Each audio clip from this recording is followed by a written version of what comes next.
E os sobrenomes italianos, muitos vênetos com origem aí eslava. Então eu falo italianos porque provavelmente eles podem aí estar existindo em toda a Itália esses sobrenomes aqui. Foi muito, mas muito difícil de conseguir. Assim, digamos que o registro das origens dos sobrenomes na Itália ele é um registro bem escasso assim para todos, não apenas. Eu já fiz lá o vídeo dos judeus, né?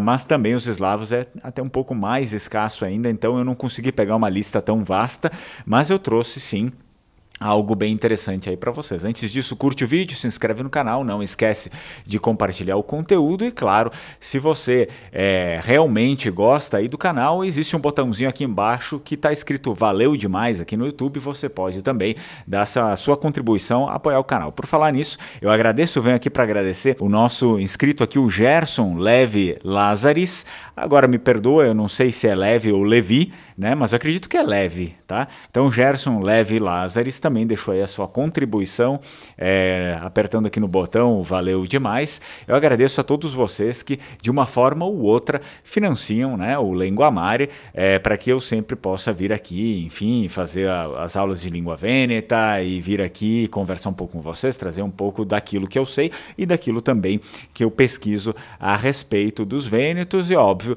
assuntos como esses, né, eles acabam abrangendo a Itália inteira também e não apenas os vênetos. Mas nessa, antes de eu falar sobre a respeito dos sobrenomes de origem eslava, os sobrenomes vênetos e também muitos aí do restante da Itália, né, de origem eslava, eu gostaria aí de convidá-los, né, para vocês acessarem o link aqui embaixo que eu vou deixar na descrição do vídeo e também nos comentários dos vídeos, que é o curso de língua vêneta aqui do Linguamare. Então você pode dar uma olhada lá, o curso que na verdade aborda a nossa verdadeira língua, a primeira língua, né, a língua dos vênetos, que é a língua vêneta, era ali a língua franca da Sereníssima República de Veneza. Quando eu digo língua franca, porque é a língua falada por todos, né, pelas pessoas, assim como ainda é hoje, né? Eu morei lá no Vêneto, eu ainda tenho vários contatos aí com o Vêneto, com as pessoas de lá, trabalho com muitas pessoas de lá e eles falam Vêneto o tempo inteiro comigo, né? Na verdade, eles têm um grande prestígio pela língua, né? Um reconhecimento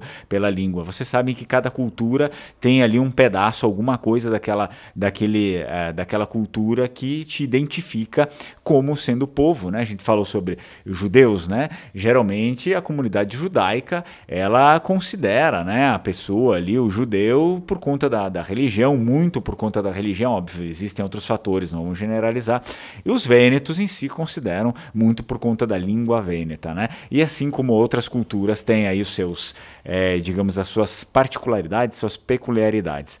Bem, vamos lá então, antes de começar a falar sobre os sobrenomes, o nosso amigo Gerson, né, do último vídeo, aproveitando que ele deu a sua contribuição aqui para o canal, ele tem um sobrenome da família que é Escúcel, que aliás é um sobrenome muito famoso aqui, né, na Serra Gaúcha. Eu conheço aí algumas pessoas, então ele tem essa dúvida, ele não sabe de onde é esse sobrenome aqui. Olha só, Gerson, pelo que eu pesquisei, talvez você saiba disso, é lá de Belluno, tá? Então o maior número se encontra em Agordo e depois no Val d'Isolda. Então o maior número dessas famílias, se não me engano, são 25 e 24 famílias, 25 em Agordo e 24 em Val d'Isoldo.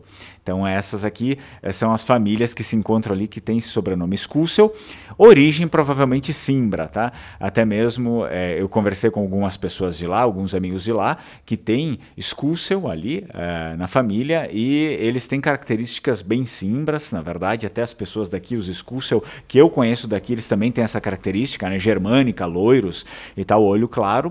E mais alguma coisa que eu separei aqui, sim, é importante a gente relembrar que há um pequeno núcleo cimbro que ele lá em Belluno, principalmente em Agordo e Val d'Isolda, há um pequeno núcleo que, na verdade, eles vieram de Vicenza, tá? De Ruana, do Planalto Vicentino, né? De Vicenza. E o que acontece é que, na maior parte, os núcleos, né? O núcleo forte ali de Cimbro se instalou em Cancílio, lá em Belluno. Então seria o núcleo mais forte, que depois, obviamente, acabou tendo aí uma, digamos, uma disseminação para outras cidadezinhas ali de Belluno, de algumas pessoas, algumas famílias, mas o núcleo mais forte seria Cancílio, mas, digamos assim, realmente aquele forte mesmo se abrange, a gente vai abranger o que? Vicenza, Verona e depois lá no Trentino, tá? Então, seria isso daqui. Então, sim, provavelmente Scussel é símbolo, sim, tá bom? Como a sua suspeita, você já tinha deixado aí. Vamos lá, então. A gente sabe que, provavelmente, né, existam muitos sobrenomes italianos que eles têm outras origens, como a gente já tem visto aqui, e isso vale também, né, para muitos sobrenomes vênetos e outros sobrenomes aí pela Itália. Mas principalmente para os vênetos, porque quando a gente fala dos vênetos, estamos falando da Sereníssima República de Veneza. A Sereníssima República de Veneza foi um estado, né, um estado soberano aí, antes de existir o reino da Itália, né? A Itália era dividida em vários estados, então a Sereníssima República de Veneza, ela acabou englobando vários outras nações hoje, né? Outros locais que hoje são nações, que são países e que eram aí dessas outras regiões que hoje a gente conhece como Eslovênia, enfim, Croácia, Montenegro e assim por diante, tá? Então, isso significa que, sim, muitas dessas pessoas naquele período eram considerados vênetos e muitas dessas pessoas também se mudaram, principalmente para Veneza, a capital, e para o interior do Vêneto, sem sombra de dúvidas, porque era um centro, digamos, fervoroso de comércio, era um centro de grande prosperidade, né? Era a capital praticamente para todos esses, né? Para essa confederação aí, e muitas famílias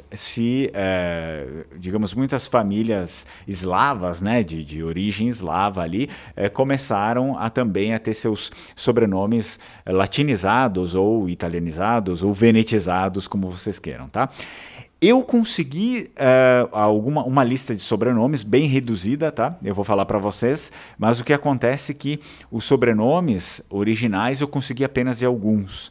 Então eu fico devendo isso para vocês porque é muito difícil. Até quanto os sobrenomes judaicos, tinha um registro até um pouco melhor ali, mas os eslavos ainda fica bem difícil de achar algumas coisas. Eu tive que revirar alguns artigos, principalmente artigos acadêmicos de estudos que fizeram sobre isso para eu conseguir falar. Bom, vamos começar. O primeiro deles, até bem comum, é Orsini. E talvez Orso também tenha alguma coisa ali, mas Orsini foi o que eu realmente achei que teria uma origem eslava, ok?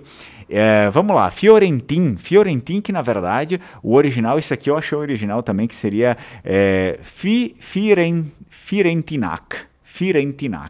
tá? Então, esse aqui também tem origem eslava. Provavelmente, eu não saberia dizer se Firentinac significa Fiorentin, que seria florentino, né? A pessoa que vem de Florença. Provavelmente não, tá? E aí foi meio que latinizado, né? Naquele período e ficou meio Fiorentin. Tem um outro aqui que é Marullo. Esse sobrenome também, ele tem origem eslava, Marulic é o sobrenome original, Marulic de Marullo, e tem um outro que é muito comum, que tem aqui também na nossa região, são dois na verdade, um é singular, que é Biondo, e outro é plural, é Biondi. Ele vem na verdade também dessas línguas eslavas aí, Biundovic, tá? Desculpem aí meu esloveno, meu croato, né? Enfim, então Biundovic, que aí depois eles acabaram lá dentro dos territórios ali da Sereníssima, enfim, chamando de Biondi ou Biondo, que significa loiro ou loiros, né? Agora tem também Fagioni, e acredito que Fagion, okay? Fagion e Fagioni tem aqui na minha região. Eu não tenho a origem, tá? Como é que era isso original, eu não achei. Fagioni dizia. Então, Gondola também é um sobrenome e que veio de Gundulic. Palmotta, que é Palmotic. Raina, que também era Raina em língua eslava, só que o dígrafo consonantal era NJ, Raina, como a gente escreve Vêneto hoje. A gente tem também Vetrani, esse sobrenome aqui, que o original era Vetranovic, Vetrani, e depois eu tenho uma lista aqui de sobrenomes que infelizmente eu não consegui achar os originais, tá? Já se perderam com o tempo. Zaia, Zaia, isso mesmo, quem conhece aí o presidente da região do Vêneto, Zaia é um sobrenome eslavo e existem aí várias pautas, várias matérias, na verdade, dizendo que a família Zaia, né, teve origem ali, acho, se não me engano, na Eslovênia, e depois se mudou para o Vêneto, assim, há muitos, muitos anos atrás, isso eu digo séculos atrás, né, por conta desse contato aí com a Sereníssima República de Veneza, porque eles faziam parte, né. Outros aqui, Schiavusi, Schiavo, Soldat, Scavelli, Schiavet, Schiavineto, provavelmente também Schiavenato, Schiavo e Schiavenato a gente tem bastante aqui na minha região. Schiavinato com I também, aí depois apareceu, esse aqui é um pouco difícil, Schiaiontin, Schiavulli, esse aqui também, inclusive eu tive um amigo aí um tempo atrás que era Soligo também é de origem eslava aí, Soligoi, Saligo ou Saligoi também, Sauli, Scolaborsa, Scuderin, Strasolini, Strasolin, Struso e Stulin. Esses aqui são os nossos sobrenomes que eu consegui achar. Se alguma hora eu achar mais sobrenomes de origem eslava, eu prometo que eu trago para vocês. Então, interessante, vocês conseguem perceber que, na verdade, os fatos históricos acabam deixando marcas aí na sociedade, né? E nas nossas famílias também. Se você gostou do vídeo, curte, se inscreve no canal, não esquece de deixar seu comentário aí. Como é que é o seu sobrenome? Você conhece alguém aí com algum desses sobrenomes que eu citei aqui? Deixa, comenta e, enfim, né, se você quiser, você também pode colaborar aí com o seu Valeu Demais e vamos falar a respeito disso também, sobre aqueles de origem eslava na Itália e principalmente na região do Vêneto. Tchai, tchai, Strucon.